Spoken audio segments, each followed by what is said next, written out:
Hello मित्रों, इस कहानी का नाम है प्यार के आखिरी सफ़र की मंजिल कुछ दूर बची है।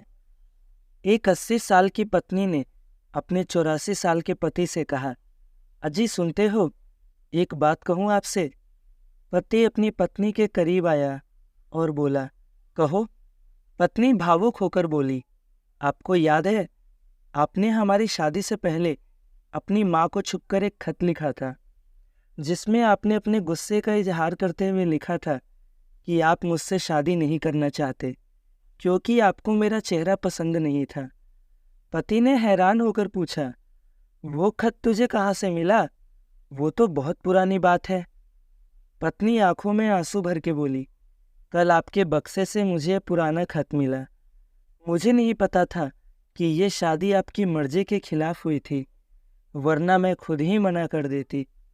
पति ने अपना सर अपनी पत्नी की बाहों में रखा और बोला, अरे पगली, उस वक्त मैं सिर्फ 12 साल का था और मुझे लगा तू मेरे से शादी करके जब आएगी तो मेरे कमरे में मेरे साथ मेरा बिस्तर और तकिए पे सोएगी, मेरे सारे खिलौनों के साथ खेलेगी और मेरे गुल्लक से पैसे चुरा लेगी।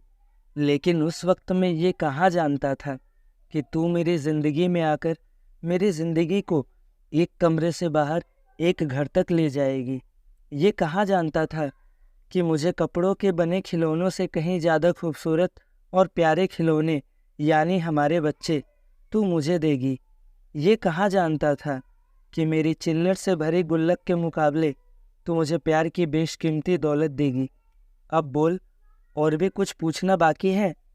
पत्नी ने तसल्ली के साथ कहा, भगवान का शुक्र है, मैं तो समझ रही थी तुम्हें उस पड़ोस वाले से प्रेम था। पति ने हंसते हुए कहा, अजी रहने दो, कहाँ वो और कहाँ मेरी राजकुमारी। पत्नी और पति एक दूसरे से लिपट गए।